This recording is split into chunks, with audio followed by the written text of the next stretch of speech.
Shout out corner time. I'd like to say thank you to James Gaming, Katzura, James Andrew Caballero, Lawrence, thanks for the comments. Prayoga Risky, TGJ, Mr. Panda, Alex Hunter, all the way. Reggie Abrera, Goldie Sasena, Shauran B, Helmi Yusuf, Mr. Morningstar, Dandy, Kevin, Lauliet 07, Van Daudud Ali, KFTJ Combo, Redso, Ahmed Turan, Fam Family, Dweep Patel, Joshua Salen, thanks for the comments. Vladimir Shadowland, Mirul Official, Rasir Maki, KF Gaming, Jollyful, Greenblock, Omar Bensasi, Sibat Dagra, Satosh Gendre, Wolfie, Alexander Tai, Junior Agustin, Blitz Taksan, Gadro SK, Samir Chebani, Shiro Pendragon, Ludvico John, Kageyama Tobio, Orochi Chris, Alucard Jr., Towser Benevolent, Ayush Raj Ghost, Chan Badsas, Mishu UYU21. Please subscribe to 2300 Gaming, hit that subscribe button down below, and let's start the video now. Hi guys, welcome back to this 2300 Gaming again, bringing another King of Fighters All-Star content. So some of the names of the people who commented would be on the end of the video. So as you can see here, I posted like King of Fighters All-Star posted I'm laughing because like we've been speculating this like for a long time. Lots of people are clamoring for a championship without LEAH. Problem is they really clean the slate, as in clean the slate, okay? Because all set cards, all option cards does not apply. So it's just like really a legit vanilla fighting game, okay? Wherein there's no superpowers, there's no nothing. It's just the skill set of the character itself, okay? I can't really. I wish that they have cooldown cards here, but like this is their solution, because like the thing is like, okay, everybody's complaining, we'll clean everything. You're complaining about the LEAH, you're complaining of option cards, lots of complaints. We're just gonna clean the slate. So there's gonna be a week wherein we're gonna be having no cards week, even LEAH, even without anything. So it's up to you and how you time your attacks. So every attack counts. You can't just spam your attacks. So yeah, that's gonna be this week. But the thing is, they made a boo-boo, and when they patch it up, so the week's rules for next week, it's now applied today and this Sunday. So they made a mistake. So but still, it's a welcome edition. Now everybody would be having adjustments now on how to fight championship until this Sunday. Okay, it's gonna be trickling down next week. So they're gonna be compensating us with championship coins, which is like, they should have given us rubies anyways. So yeah, at least Netmarble is technically really listening to the fan base, okay? But like, so that no more complaints, we're cleaning it up. There's a week wherein there's no cards whatsoever. So it's a welcome edition so that we can learn the basics on what to do, not just to spam. So shoutouts to TEEMO. He's gonna be happy that I'm gonna be learning how to block now. Shoutouts to you, and shoutouts to OROCHINAGI Discord, and shoutouts to Nando as well. Special shoutouts to Nando for the translations that I'm gonna be posting. I'm gonna be putting up a video here wherein the 7 deadly sin has just dropped and draft translations has been written, and I'm gonna be saying the translation one by one, and let's see who's gonna be the strongest 7 deadly sin. Okay, let's start the video of that now. So we have here Meliodas. Leadership is increased 7 DS fighters attack by 55%. He's a yellow defense type fighter. He's having 30% PG gain by score and increased penetration by 300 max 5 times, and he has stun immunity on the core 1. Core 2 has darkness damage and increased active skill damage by 35%. PvP exclusive is 20% chance to reflect 15% of damage, which cooldown is 20%. And everybody has this one, the 7 deadly sins. When HP is at least 50%, there's a 10% attack buff and 10 damage reduction, and 10% to get 10% chance to get 10% PG gain. Cooldown of 12%. It's not that like OP core effect for everybody, but like yeah, it's a welcome addition. So let's see the S1s. So the skill 1 is increase attack by 29% for 7 seconds after connection, guard included, and at the end it will stun the enemy for 3 seconds. And then skill 2 inflicts blackout for 6 seconds and negates super armor and hyper armor by 60%, just like BS Rugal. And S3 is gains hyper armor for 3 seconds and can be used while standing. So it's an interrupt skill So looking like Meliodas is strong in guild raids because he's a darkness type fighter. He has also blackout. He also is good PvP wise because of the negates super armor and hyper armor, just like BS Rugal. And also he has an hyper armor interrupt on skill 3, which is really good. And he has 30% power charge gain, 30% PG gain, power charge rate. So it's gonna be fast in gaining his PG while fighting in PvP as well, and even in PvE. So I think this is S1, as you can see here. So fast animation there. The second skill would stun the enemy after the attack, but like they didn't really show it here.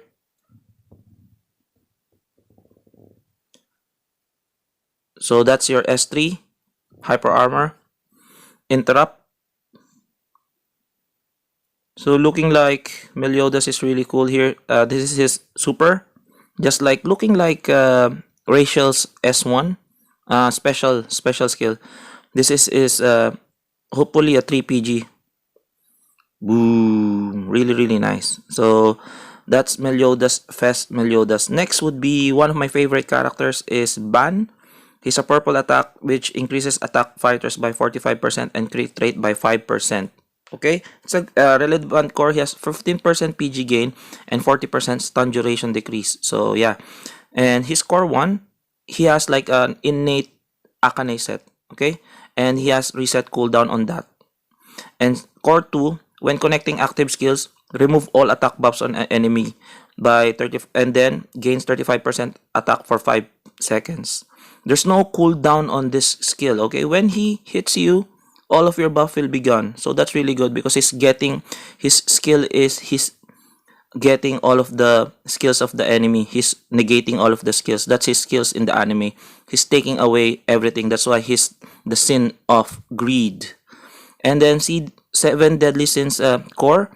It's the same as everybody, as you can see here. So looking like he's really good PvP wise as well. He's looking like a PvP character. S1 would be at upon connecting, receive 20% increased damage, and there's 100% guard break. So if you get hit by this, you're gonna get armor broken. Skill 2, upon use of, you will gain 3 seconds of super armor, 75% damage reduction, and can be an interrupt as well. So he doesn't have a hyper armor, but he has damage reduction and super armor on the second skill. So that's really a good PvP equipment ability. And then S3 would be increased attack and 70% reset cooldown on S3. So yeah, Ban looking like a PvP character here because he's just like a he has his own Edelheid skill. He debuffs everything. All of his actives, once he hits you, all of your attributes will be gone. Okay, so he's using his still whip here. He is also using his nunchucks. That's his S1.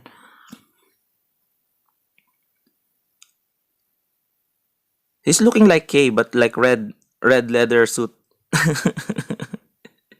on a crop top leather suit, crop top leather suit. It's really cool. This is the super armor interrupt.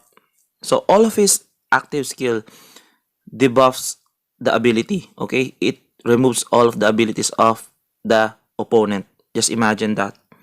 Okay, so S2 is his bread and butter, and S3 is his reset cooldown.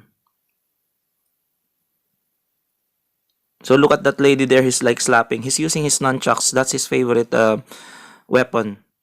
And I'm telling you guys, he's called the sin of greed because he takes away everything from you.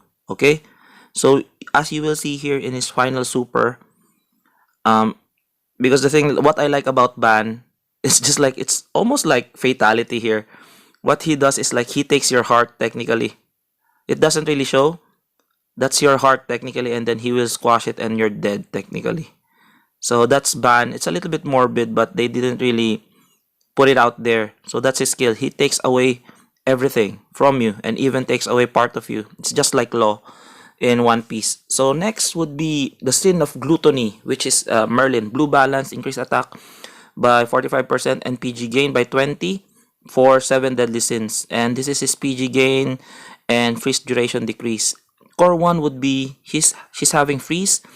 When you receive a crit hit, you freeze the enemy for 2 seconds. And that's on a 15-second cooldown. And also deals chill damage for 4 seconds. Okay.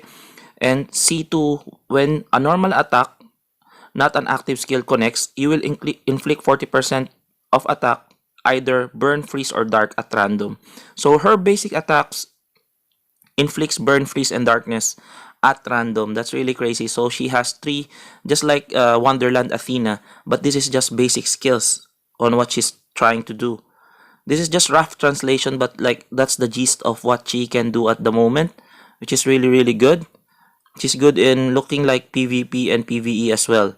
Okay, and S1 would be attack 30% reset cooldown of S2, and PvP after the skill connects, he or she can activate her skill for 3 seconds, just like Nameless, but this one is all. Okay, S2 inflicts frostbite and gains hyper armor for 3 seconds. This, which is like, I think this is her bread and butter. This is like the teleport and freeze. You will see the skills here later on. Okay. So she inflicts frostbite. She's a freeze character but inflicts multiple status ailments. And S3 would be attack decrease increase attack and then decrease damage received by 70%. And then upon connecting 100% guard break, and then randomly inflict enemy with burn, bleed, venom, frostbite, and shock for 7 seconds. Oh my god. And then like it's crazy. So she inflicts random attacks with her basics, and then on the third skill inflicts random status ailments as well. So that's she's a little bit crazy on the side. Lots of like things to consider, but we need to see her firsthand on how she plays. Okay, if we need to see if this one is fast, the teleport S2 is fast, the projectile S1 is fast, we will see. And this is the different kinds of like her magic balls wherein inflicts different kinds of status ailments. We're not quite sure if this one is fast or not. We'll see. But she's looking really, really hot. They really made her really OP looking like visual wise. Like she really looks cool, man. Like her face technically it's a bit wonky in the anime, but here she looks really, man. Wow. Wow. Too much skimpiness. And oh my gosh, Merlin. Next would be King. He's the king of slot because like he's always sleeping. He's a yellow balance, increases yellow attack by 45% and PG gain by 20%. I think this is the best. He would be the best yellow type fighter in the whole game. Okay, petrify immunity. PvP, when hit by the opponent, you will increase the cooldown of his strike skill by 4 seconds. The enemy's cooldown by 4 seconds. And C2, he will inflict characters inflicted with starlight. He will deal 2.2 times additional damage and remove 10% PG. Okay, so his S1 is starlight for 2 seconds, increase attack and defense. Hopefully this one will be quick. So that's his pillow, which changes into Harlequin. That's his weapon. S2 is petrify for 2 seconds when guarding, even when guarding, okay? And then it can reset, 30% reset on the second skill. Hopefully this one is quick like lightning of Eileen. And then the third skill would be hyper armor and inflict starlight for 7 seconds. So he has hyper armor. I think Ban is the only one at the moment who doesn't have hyper armor. But he has like super armor with damage reduction. Just like Leona. Orochi Leona. So his weapon is called Harlequin. It changes to anything that he wishes, okay? Initially, it's like a pillow when he's not fighting. He's always sleeping. He looks like an old guy on his normal form, but if he changes into his normal form, like on his like godlike form, that's him. He looks younger. If you watch the anime, it's gonna be he's funny technically. So yeah, that's his super. A very good, really long animation. I think he's gonna be the best yellow fighter because the thing is like the yellow fighters in this game are really thin. So and he will replace Shion with the 20% PG gain for all yellow fighters because Shion for me is a little bit quite slow and outdated compared to King. So yeah. So next would be Diane, the Sin of Envy. Red defense fighter, increase defense type fighters attack by 40% and increase defense by 15%. She has 15% PG gain on her core and C1 core 1 when HP is above 50, decrease damage received by 70 for 3 seconds. Cooldown of 15. And core 2, when attacking a stunned unit, she deals 150% of attack as additional damage. So looking like she's for PvP as well because like she's a tanky unit and she has decreased damage when her life is more than 50%, which is really a cool skill to have. So she's really, but I wish she was bigger in here, but she's not. Gains 3 seconds super armor can be used as an interrupt, so she doesn't have an hyper armor as well. So look at her. When hit, guard included, decrease defense by 30 seconds for 7 seconds, and she stuns the enemy for 2 seconds. So even with guard, you will get stunned for 2 seconds, which is a welcome kit. And then gains 45% attack of defense and disables roll for 3 seconds, guard included. So super armor on the first, stun on the second, and disable guard for 3 seconds on the third. So she looks like a PvP character to me if you're gonna be basing it on um, cores and skills. Okay, I feel like Merlin and like Meliodas, Merlin, and King are for both PvP and PvE. I'm not quite sure with Ban. I think Ban is for PvP solely, and Diane also is for PvP. Her S3, the rock formation there, it's kind of fast. So yeah. So next would be, the last would be the Dancer Elizabeth. She's a purple balance, increased balance type attack by 40% and crit rate by 7%. And she has 30% power charge rate, core 1 darkness immunity, and when attack connects, 60% attack as Starlight. So she's a Starlight damager. And C2 when S1 connects, 50% resets all blast skills. Wow. For a wonky dancer character, she looks really good with their skill sets. So as you know, the 7 deadly sins Starlight Damager is looking like King and Elizabeth, but King solely has lots of Starlight in him, so he's gonna be one of the go-to in guild raid most probably. Most probably, we'll see. We're not quite sure. So that's Elizabeth. So we'll proceed to her S1 up to S3. For me, I think she's gonna be the free character here, and with the there's a tavern Meliodas would be free as well. So S1 would be just 3 seconds hyper armor. So I'm gonna be putting this one as shortcut, okay? I'm not gonna be putting too much details on the damage amount. I'm just putting it in the gist of the translation so that it's easily absorbed by everybody, okay? I'm not gonna put in too much numbers on you. Plus, I'm not really interested in Elizabeth as well, so that's why I'm not gonna be putting lots of descriptions here. I'm a biased kind of guy. I rather go for Merlin. And then S2 is increased attack for 30% for 7 seconds, and she has a guard break on this skill. I'm not quite sure why is Hawk the one attacking. I wish he was a separate character, but like yeah, what can you do? It's just like yeah. And then S3 decrease damage received by 85% for 3 seconds and deals venom damage for 6 seconds when it connects. So he has poison just like Goro the Panda Bear and Leona 2012, as I remember.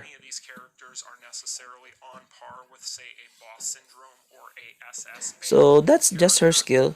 I'm not really into this Elizabeth the dancer. That's why she might be free. But the thing is, like, it's a free Starlight character, which is really cool as well. But that's uh Starlight infliction. It's not that really strong. You know, she doesn't have like the Starlight status effect. So yeah, I think it's not gonna be viable in guild raid, just to inflict attack maybe, but like she doesn't have a Starlight dot effect. So I hope you like these videos, guys. Like and subscribe again. This is 2300 Gaming. I'm gonna be shouting out the other names that I haven't mentioned earlier in my shoutout video, and this is gonna be my shoutout video part 2. Zeshal Rose, Jace NXS, Yolo Loyo, thank you for the comments. Lucky Stars, Randy Lim, Blade VN7X, thanks for the comments. And Edge Ramas, Angela's 001, Future Enforcer Officer. So I hope you like this video. Like and subscribe again. This is 2300 Gaming. And I'll see you guys tomorrow. Peace out.